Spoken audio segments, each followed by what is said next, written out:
सीधा दिल्ली आईटीओ का रुख कर लेते हैं। हमारे सहयोगी प्रेरित हमारे साथ जुड़ चुके हैं वहां से सीधे लाइव। प्रेरित, जरा बताएं वहां पर किस तरीके का नजारा इस वक्त छठ पर्व को लेकर के देखने मिल रहा है।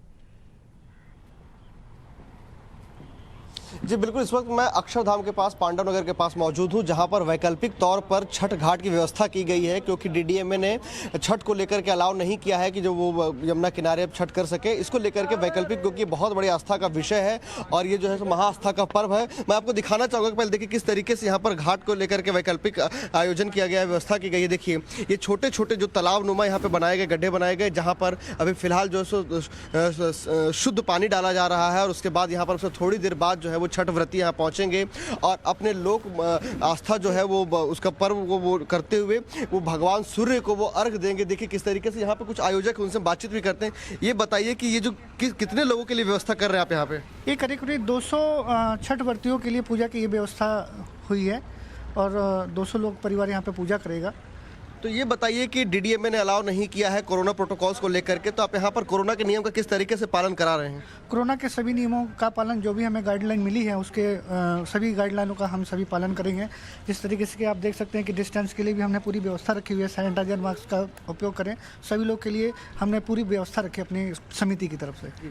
तो यहाँ पर तमाम व्यवस्था जो इन्होंने अपने कोरोना प्रोटोकॉल्स को लेकर के रखी, उसके अलावा मैं आपको दिखाना चाहूँगा, देखिए यहाँ पर जो है वो केले का पौधा है उसे लगाया गया। उसके अलावा ये जो छोटे छोटे जब अर्घ दे करके जब छठ व्रती आती हैं, उसके बाद जब वो पूजा करती हैं, उसको लेकर के पूरी यहाँ पर व्यवस्था की गई है। सारी वैकल्पिक व्यवस्था की गई है यहाँ पर, ताकि जो है जो लोग आस्था का जो ये महापर्व है उनमें कहीं किसी को भी व्रती को या फिर किसी की भावना को कोई समस्या न हो, इसको लेकर के देखिए पूरी व्यवस्था यहाँ पर की गई है और पूरी तरीके से यहाँ पर चाक चौबंद व्यवस्था की गई। उसके अलावा मैं आपको दिखाना चाहूँगा कि लाइटिंग की भी बड़ी अच्छी व्यवस्था की गई है, क्योंकि शाम को भी अर्घ दिया जाएगा भगवान सूर्य को, उसके बाद सुबह भी भगवान सूर्य को की उपासना की जाती है, उनको अर्घ दिया जाता है। तो देखिए पूरी व्यवस्था के बाद मैं अपने कैमरा पर्सन कहूँगा कि आप पूरे पैन करके दिखाएं यहाँ की पूरी तस्वीर को, कि देखिए किस तरीके से यहाँ पर लोग आस्था को लेकर के उत्साहित होकर के लोग जो है व्यवस्था कर रहे हैं। ये बताइए, आप पूरी व्यवस्था में मुझे दिखाई पड़ रहे हैं जिस तरीके से, तो ये बताइए कि क्या कुछ व्यवस्था कर रहे हैं और आप कितना उत्साहित है भगवान सूर्य की पूजा के लिए आप कर रहे हैं? भगवान सूर्य की पूजा के लिए हम लोग, ये हमारा जो बिहार का है बहुत बड़ा पर्व माना जाता है हमारे में, जिसमें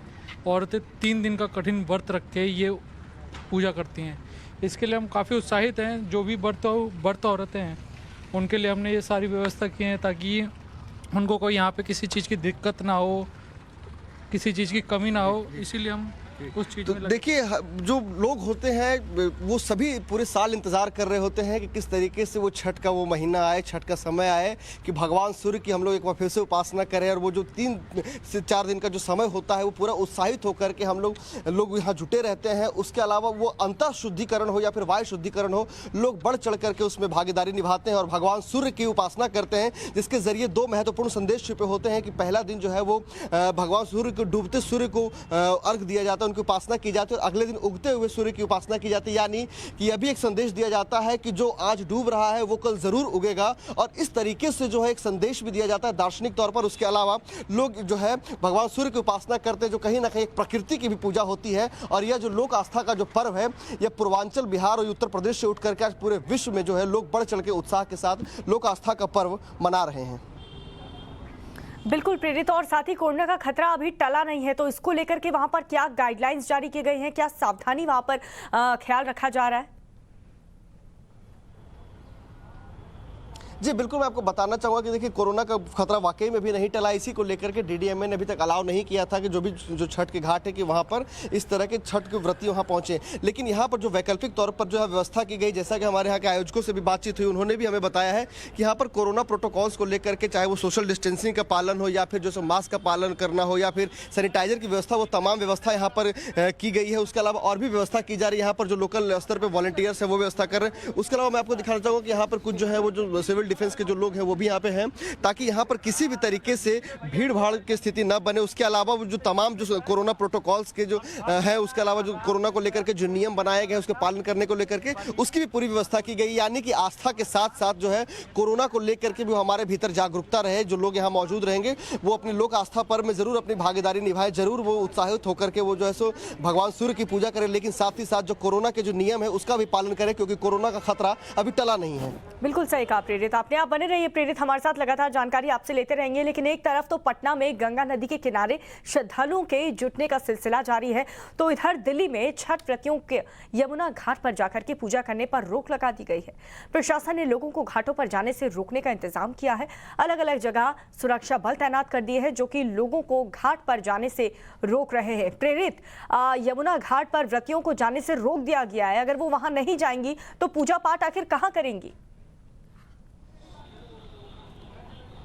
जी बिल्कुल, सिर्फ घाट पे जाने से नहीं रोका गया है, बल्कि जो घाट के आसपास में जहां पर हर वर्ष जो है जो छठ व्रती पहुंचते थे अपनी आस्था का पर्व मनाने के लिए, वहां पर बड़े बड़े बैनर पोस्टर लगाए गए हैं कि इसमें लिखा गया है साफ तौर पर कि डीडीएमए ने उन्हें अलाउ नहीं किया है कि वो छठ घाट पर आकर के वहां पूजा कर सके, क्योंकि कोरोना के प्रोटोकॉल्स को फॉलो कराते हुए। तो इसको लेकर के चाहे वो ITO घाट हो या तमाम जहाँ पे भी घाट है, वहाँ पर जो है वो पुलिस प्रशासन की व्यवस्था वहाँ पर तैनाती की गई है, वहाँ पर बैरिकेड्स लगा दिए गए। उसके अलावा वहाँ पर सिविल डिफेंस के भी लोग मौजूद हैं, और जो भी वो छठ व्रती लोग आ रहे हैं उन्हें वहां पे रोका जा रहा है और उन्हें यह बताया जा रहा है कि अभी कोरोना नहीं टला है, जिसको लेकर के डीडीएमए ने उन्हें अलाउ नहीं किया है। इसी को लेकर के यहाँ पर वैकल्पिक व्यवस्था की गई, जहां पर मैं अभी मौजूद हूँ। और अभी हमने थोड़ी देर पहले हमें दिखाया कि देखिए तस्वीर है यहाँ पर, क्योंकि डीडीएमए ने अलाउ उन्हें घाट पर नहीं किया, इसको लेकर के उन्होंने यहाँ पर वैकल्पिक व्यवस्था की है और पूरे तरीके से जो है।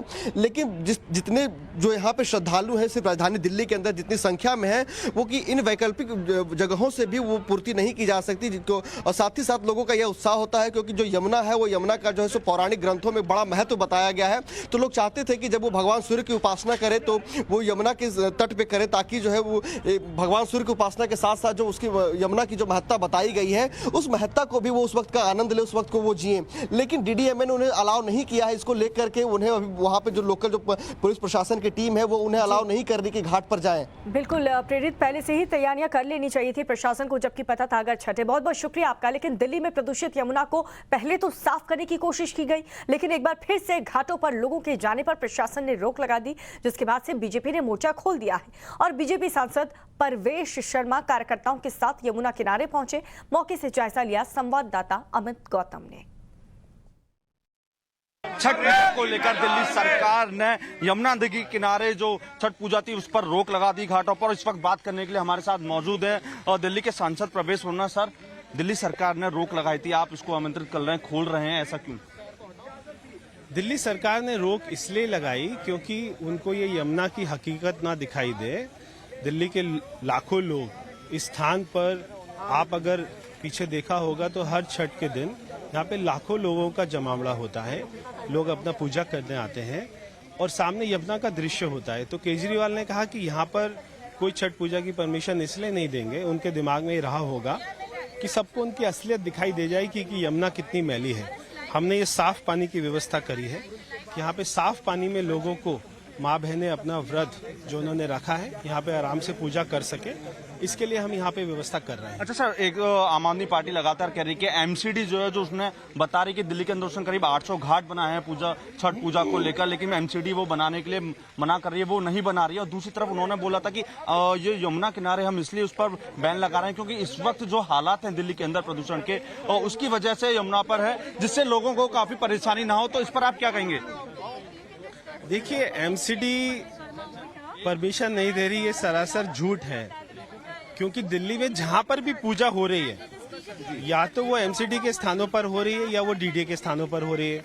दिल्ली सरकार ने किसी को परमिशन नहीं दी है, तो इसलिए हमने तो दिल्ली सरकार ने क्यों नहीं परमिशन दी, इसलिए हम इसी स्थान पर आए हैं। सर, ये भी बोल रहे कि आप एलजी से परमिशन लेके आते हैं, आपने उपराज्यपाल से क्यों परमिशन नहीं लिया? हमें तो भगवान ने परमिशन दी है कि आप जाइए और पूजा करवाइए लोगों की। अच्छा, देखा जा रहा है कि जिस तरीके से छठ पूजा को लेकर सियासत तेज हो रही है, ऐसा हो रहा है आगामी एमसीडी चुनाव के लिए तो नहीं, क्योंकि पूर्वांचल जो वोट है करीब 29% वोट है। देखिए, मैं ये नहीं जानता कि कितना प्रतिशत पूर्वांचल है। मैं जानता हूँ कि ये छठ हर साल आता है, दिवाली हर साल आती है, इलेक्शन 5 साल में आता है। तो इलेक्शन या राजनीति को चलकर हम ये अपने जो त्योहार हैं इनकी कुर्बानी नहीं दे सकते। ये बार बार हमारे त्योहारों पर ये लोग उंगली उठाते हैं, इसको दबाने की कोशिश करते हैं। ये नहीं बर्दाश्त किया जाएगा। कि केजरीवाल ने जो फैसला किया है वो इसलिए किया है क्योंकि यूपी में जो चुनाव है वहाँ पर उनको अल्पसंख्यकों को खुश करना है।